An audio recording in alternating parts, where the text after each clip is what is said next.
After everyone left the club, Lara stayed behind, sitting alone in the dimly lit space. The silence wrapped around her like a heavy blanket. After some time, the door creaked open, and Robert, the infamous Mafia boss, walked in. Suddenly, the club lights turned on, piercing through the darkness. Lara instinctively turned around to see if it was really him. She was right, it was Robert.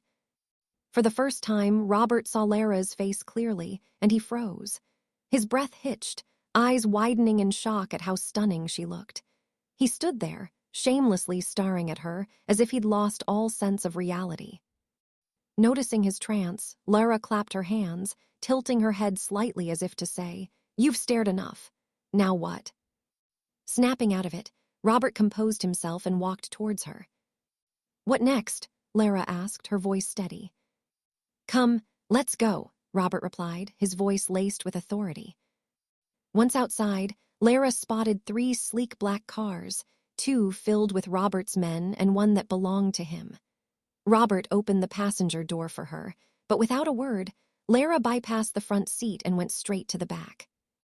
Getting into the driver's seat, Robert glanced at her through the rearview mirror and smirked. "I'm not a chauffeur," he said.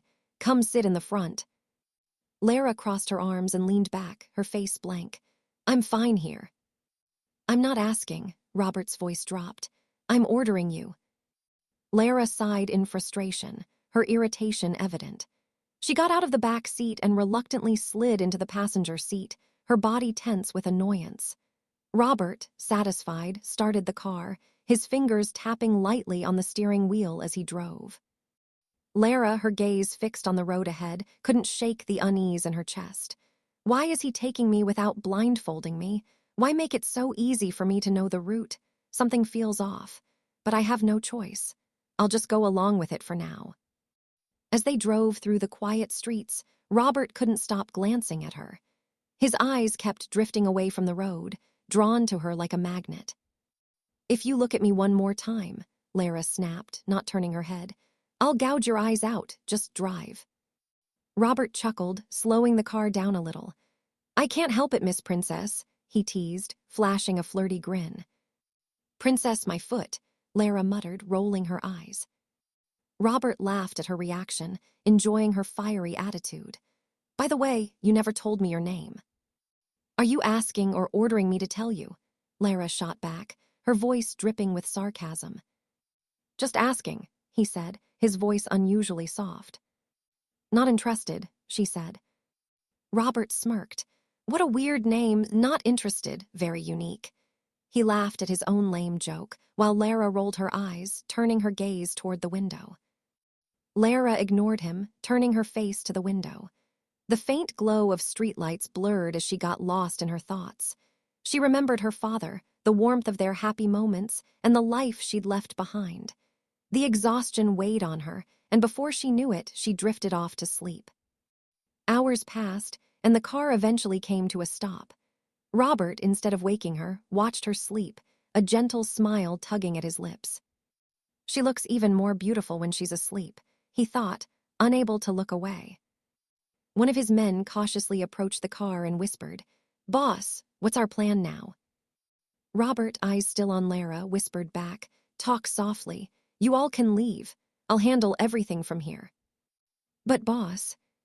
"Just leave. That's an order." "Yes, boss," the man replied before signaling the others to retreat.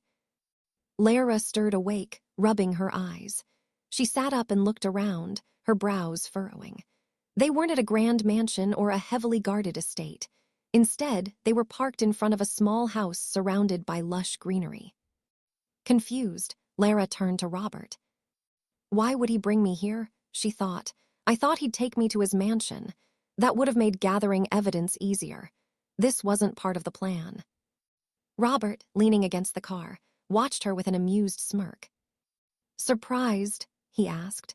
"You probably thought I'd take you to my mansion to make your mission easier, right?" His voice dripped with mockery.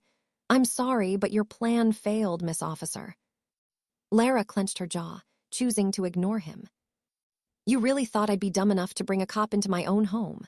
he added, his smirk growing wider. Lara, regaining her composure, shot him a cold glare. And you think bringing me here makes you safe? The game you started isn't over yet, so don't declare victory too soon. Robert chuckled, shaking his head. Let's go inside, he said, gesturing towards the house. Before he could finish his sentence, Lara had already walked in. She's so damn stubborn, Robert thought, following her inside. Lara went straight to the bathroom, splashing cold water on her face. She leaned against the sink, staring at her reflection in the mirror. This wasn't the plan, but I have to adapt. I can't fall into his trap. You can do this, she told herself. Don't worry. Her phone rang. It was Mike. She quickly answered. Hello, Mike. Lara, thank God, are you okay? Mike asked, sounding worried. I'm perfectly safe, Lara assured him. Is everything going according to plan? Lara hesitated. She knew if she admitted her plan had backfired, Mike might rush to help her and put himself in danger.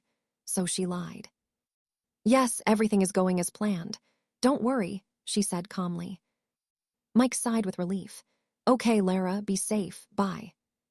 She walked into the living room and noticed something odd. None of Robert's men were inside. Where did they go? Is he really so overconfident that I won't try to kill him? Or is he planning something worse? While she was lost in thought, Robert snuck up behind her and playfully nudged her shoulder, hopping to catch her off guard. Without even turning around, Lara instinctively spun, her legs shooting out in a kick. Robert blocked it effortlessly, grabbing her ankle before she could land the blow. In one swift motion, he pulled her closer, their faces inches apart. His eyes locked onto hers, intense and unblinking, as if searching her soul.